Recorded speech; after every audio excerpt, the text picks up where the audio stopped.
बिल्डरचं office असतं, आपण सगळे शिकून अनपढ असतो. ते येतात आपल्याकडे ॲग्रीमेंट घेऊन, पानं पलटतात, इकडे एक सही करा, इकडे एक सही करा, परत इकडे करा, या बाजूला आपण करत, आपण वाचत सुद्धा नाही.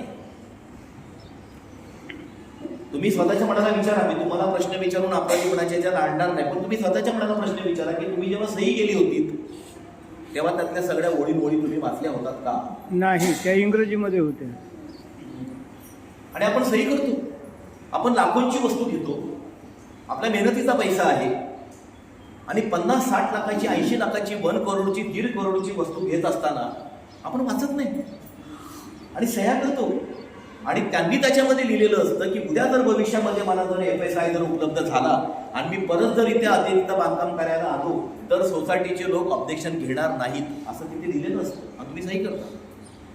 आणि जेव्हा असे वाद निर्माण होतात तेव्हा तुम्हाला तो पॅरेग्राफ दाखवतो, तुम्ही सह्या केलेले आहेत, तुम्ही त्याच्यामध्ये सगळं लिहिलेलं आहे. आपल्या फ्लॅटच्या किमतीमध्ये फ्लॅटची किंमत आणि सामायिक वापराची किंमत ही सेपरेट दाखवायची असते बिल्डरने, असा कायदा आहे. सरकार सगळं करतं आपल्यासाठी, आपण आग्रही नाही. किंमत वेगळी वेगळी दाखवायला लागते. फ्लॅटची किंमत ही कार्पेट एरियावरच होती, ती बुलटअप, सुपर बुलटअप वरती करता येत नाही, ते बेकायदेशीर आहे. जो तुमच्या डोळ्यासमोर जो मला एरिया दिसतो आहे, जो मला वापरायला मिळतो आहे, फ्लॅटची किंमत ही त्याच्यावरच होते.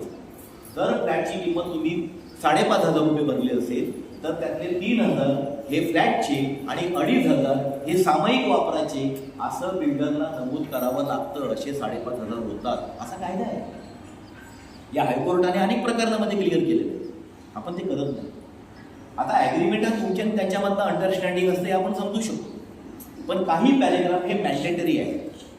बिल्डरला त्या प्रत्येक बिल्डिंगचं स्वतंत्र बँक अकाउंट उघडणं हे बंधनकारक आहे.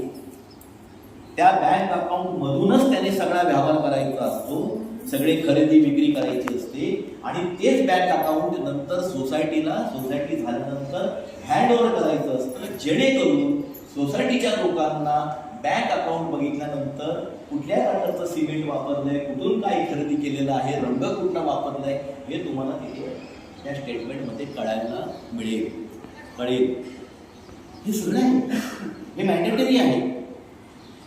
3ऱ्या नंबरचा 4थ्या नंबरचा मॉडेल लॉ मध्ये जो पॅरेग्राफ आहे